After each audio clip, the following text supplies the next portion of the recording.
Hi, I am Kidger on Two Wheels, and today we are trying the new CB500X.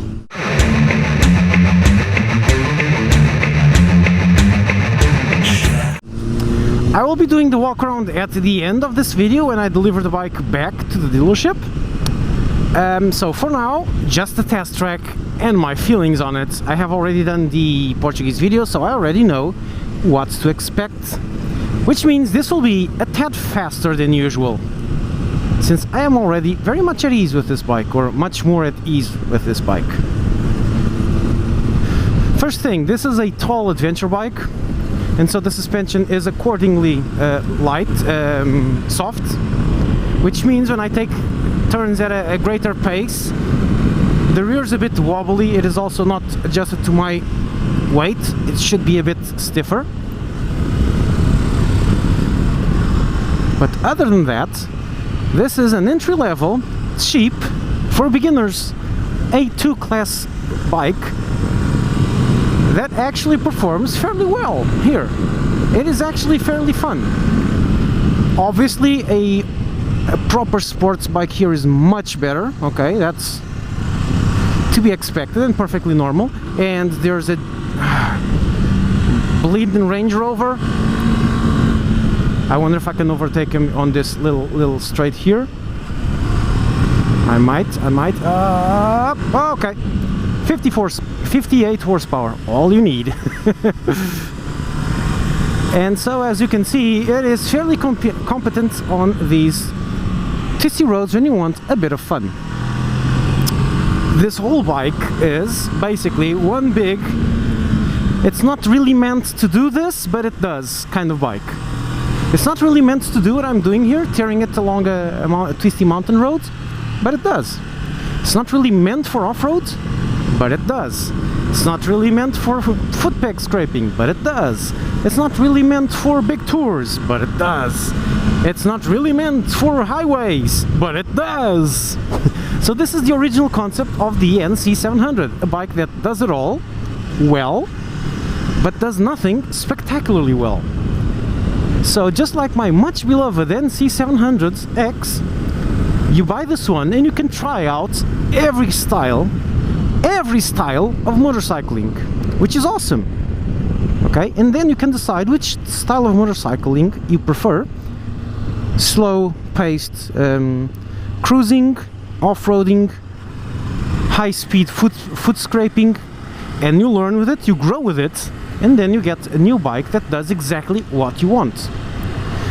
Or most likely you'll get 3 new bikes which do all the 3 things you like. For example, I'm standing up and look how well this works. See, it works. And standing up, and this is what I really liked, gear shifting is awesome. The controls standing up on this bike are very, very well placed. I'm standing up, okay, shifting easily while standing up. Okay, granted, the tank could be a bit wider. It's a bit thin here. You have to lean forward a little bit. But it works, it actually works. My arms are stretched, they're not very bent, so it could be slightly higher. And I'm bending forward a little bit, meaning my back is straight, but my body is slightly forward instead of being straight up.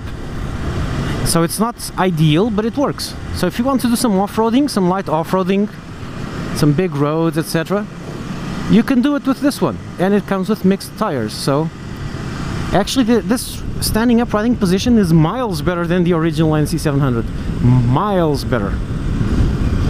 Works very well indeed. And the controls, as I said, on the NC700, it was really hard to change gears while standing up. I'd usually sit down to do it. It was really hard. On this one, no. The foot lever is just perfect for that. And the hand levers are also very well placed for that too. So it has been improved that. The windscreen is now taller than the original CB500X. Protects from wind much better also. Mirrors are about the same thing. You do get, this is the only negative point on it, you do get a feeling when you look at it with some experience from bigger bikes, you do get a feeling, okay, yeah, this is a cheaper bike from Honda. It is still built Honda quality, Honda style, you're hard pressed to see things that don't really fit well. But you will find a few things that aren't quite as flush as they should be. But it's not a big deal, okay? But there are some materials you see that are a bit weaker. There are some things that feel a bit cheaper. The handlebar looks a bit thinner. The cables coming out of the handlebar look a bit thinner. It's you notice when you have a big bike and you look at this one, you can see, okay, there's a few things here that this is where they cut the corners, but not on the mechanical part of it. And I very much doubt this will be unreliable. It's a Honda after all. And it rides very well. Whoops, too fast. No issues. No issues whatsoever. I went in way too fast. Just a slight dab of the brake and go. Oh, by the way, the brakes, I haven't tested them. And I like them. Where am I going to test the brakes? I'm going to test the brakes whenever I get a small straight. And let's try braking from, say, highway speeds to not. Oh, it could be here. Okay, next turn. Yeah, before the next turn, there's no one behind, no one behind. Let's go. We're going at 115 and brakes. Woo! The thing with the single disc brake, and I felt this, I had this with the NC a couple of times, is that when you're braking really hard, like this, at the end of the braking, you can feel the brake is overheating and it's not quite as brakey as before. You saw this one, it braked awesomely, very well. It's a single disc brake, and for this kind of bike it was perfectly fine. But there at those last few meters of the from 20 kph to knots, it kind of kept on going. But then again, for the emergency brake I did perfectly well. It worked just perfectly well. I just want to compare this braking to braking at a slower pace. Let it cool down a bit. Say from 50 to not. Why? I want to get the feeling of that end of braking, which is usually very violent. When you're like 20 kph and the bike suddenly just stops as if you hit a wall. I want to get a feeling of that. Just braking with the rear wheel a bit. Let all the stuff cool down. I don't want to break this. Okay, now we are going at 50 kph, which is city speeds. Okay, and the little old lady goes across the road, rides now. See? I was catapulted forwards. That very ends of braking was like, whoa! Actually, I hit with my man parts here on the tank a bit. And with that high-speed braking at the ends, you could see the brakes, the disc or the pads were going, ah, too hot! I can't brake! Which is to be expected. Okay, it's not a big deal, it's not a deal breaker. Let me just see what's wrong with this guy. Bom dia, então. Morreu? Não, estou à espera de um amigo. Ah, ok, pronto. Ok, está certo. Vai, então, boas voltinhas. Nah, he's just waiting for a buddy.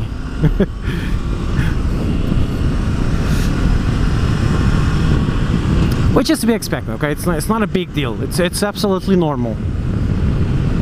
That's why you can upgrade your brakes for some more exotic material which doesn't have this fade thing. But I was a bit surprised, actually. Oh wait, hang on, I had been braking the whole time, so they were already up to a decent temperature before I did the big brake. Where can I do a big brake again? A bit further on. Okay, let's see how this goes on the highway before I turn it back in. Ah, this was better.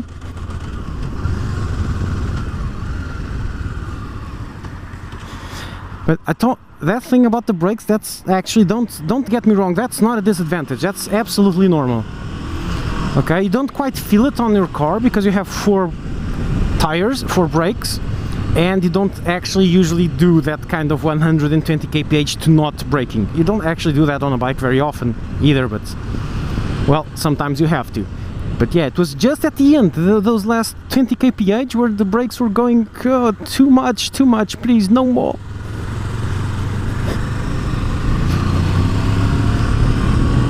but for the target of this bike, more than reasonable, more than acceptable. I still don't like one thing, which is this yellow screen over the dash. I find this hilariously stupid. Okay, I kind of understand now that I have the sun in my back. Okay, it does prevent, since it's the same color of the sun, it does prevent glare. But it looks so silly! Come on! I much prefer the bluish of the CB500F. Or just transparent like the CBR. Please! This is just... I hate that color. You might like it, but I personally hate that color. Seriously hate it. But yeah, okay, that's me nitpicking. Other than that, awesome bike, and I am quite enjoying it. I had tested this one before.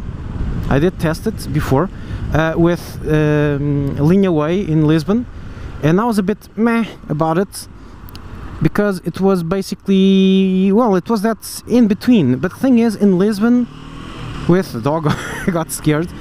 In the middle of Lisbon, with bad pavement, with cold tires, the bike slid a bit on the rear and I got a bit scared on that. And there's no proper turns to do there, so it was... I don't think I'm going to show that video because it wasn't quite the quality I like. I actually liked the bike then, not quite as much as I liked it now, but I liked it. But it was just an average bike. It's a well-rounded bike, but no, this is a well-rounded bike at a good price and very, very in tune to beginners. Because it's really easy to... It's very light, look at this. Woo! Oh man, that would give me a backache. My hips were going left and right really, really harshly. Oh no, hang on, I'm going to go left here. Sorry, kid. My bad. Made a mistake, sorry. I want to go that way. Because this will lead back to the highway, but through a different place where... Ooh, this is nice. I like the way it changes direction. It feels nice. This is the other thing you can do with this one. Just go touring. And with more aggressive bikes like mine, since you're like this, you're more focused on the road. You don't really see the environment, okay? Just because of the position, you're more focused on the road. This one is a bit more relaxed due to this more upright position. Also, you can see over low walls, which is something you don't really do with shorter bikes. Oh, bad pavement? What bad pavement? Look at this! This would be murder on my XJ6. Well, not quite, but it would be a bit uncomfortable. You would hear my voice going like this because of all the jumps, but not here. The softer suspension makes a lot of sense for this kind of roads, and this is really bad. Anyone? No. You can go left. Alright, let's go over the speed bump, which on mine I have to slow down. On this one, it's... Oh, that was a speed bump. Interesting. So yeah, it's thin, so it should be a good commuter. It's really thin, actually. The body is super thin. The handlebars and the mirrors should be above car mirrors, so you shouldn't have any issues. And it goes well enough, as you can see. Let's test the high speeds wind protection. I'm going to speak a bit of Portuguese because I'm going to do this only once, and I have to do it for both videos.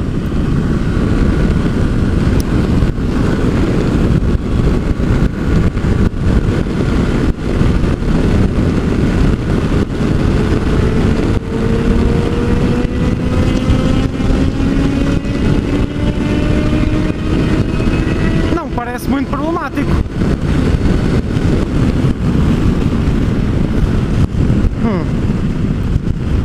Okay, wind protection is very good, even at 160 kph. Okay, there was a lot of wind on the helmet, but it was stable. I didn't feel any wobbliness, only when I tried changing direction a bit. It's light, but that's just the whole bike. It's always light, so that's normal. Doesn't feel weird. No, there's no issues with high-speed runs.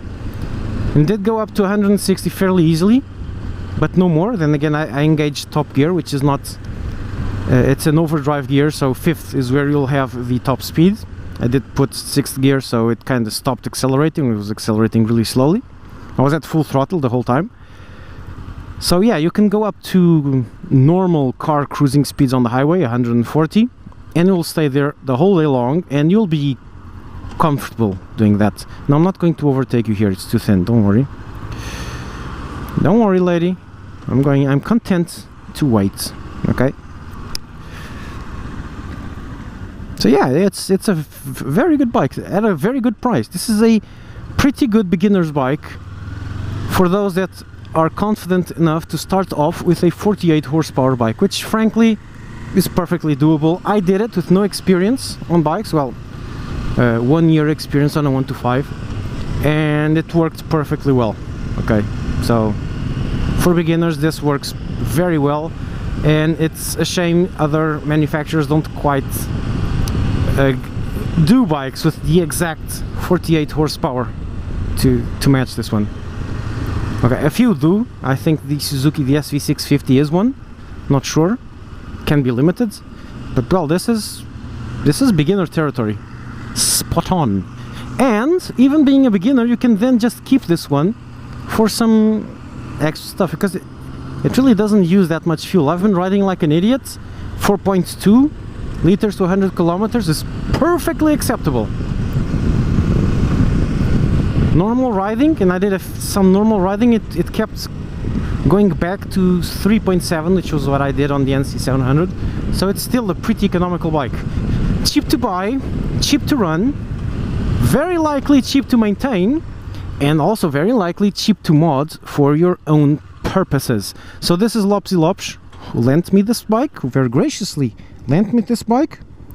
Didn't even give me a time limit, but I tried to keep it sane because they need a bike to show to other customers. And now the front to back in English. So you have your road wheels, 17-inch rims both sides, 120 at the front, 160 at the rear. So these are road tires. Single disc brake, ABS, as all bikes nowadays have. 2-cylinder, 500cc, 48 horsepower. It's not 500, it's 478 or something, doesn't matter. 500cc class, 48 horsepower, normal suspension, LED headlamps, which I have been told multiple times are great at night. Okay, cool funky looks. I actually like these looks, and some of these look aerodynamic, like these little fins here and here. Slight deflectors. You don't really feel wind anywhere except the top of the helmet, which is nice. Or actually not the top of the helmet, from the visor up. The rest is just normal, your normal exhaust with a little plastic end cap. I think this is plastic. Yeah, this is plastic. LED tail lamp, which looks pretty well, pretty nice actually. Your chain, no bike on this price range is going to have anything other than the chain, obviously. Okay, you do have the push to pass, which I adore. Let's take a look. Which one is the high beam's the lower one? Look at this, bright. Can I? No. Oh, look there. Okay, I like having this trigger to flash. Okay, and you have your onboard computer with your consumption, etc. Last consumption was 4.2. Sorry, average 4.2 for a 45 kilometer stretch. So this will do usually 4 liters to 100 kilometers, and this bike it's not even broken in yet. It's at 924 kilometers. So yeah, this will do 4 liters to 100 kilometers easily, probably less, a bit more if you're throttle happy. Okay, yeah, the CB500.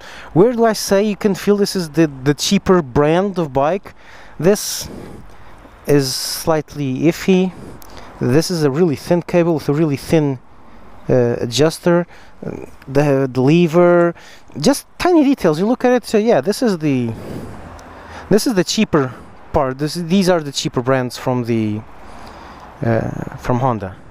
Now look at this. Now let's take a look at mine. And mine is an old one. Look how thicker this cable is, and how thicker the lever is, and how everything looks a bit thicker. You have this thing for this, which is also much bigger. And the feel of it is also slightly better. But then again, this is supposed to be a cheap bike, so they have to cut corners somewhere, or else it'll be an expensive bike. And cutting corners just on these little details, perfectly doable. It makes sense. This is very tiny. It makes sense. So they make a cheap bike, but they don't compromise on behavior, on reliability, etc. So they just cut corners where it's feasible to do so. It's a great bike. I love it. This is a really good one. So if you want a light, simple, uncomplicated machine to get back to motorcycling, this is a great option. It'll let you do a bit of everything and then choose what you like the most. So that's it. Cage, you're out.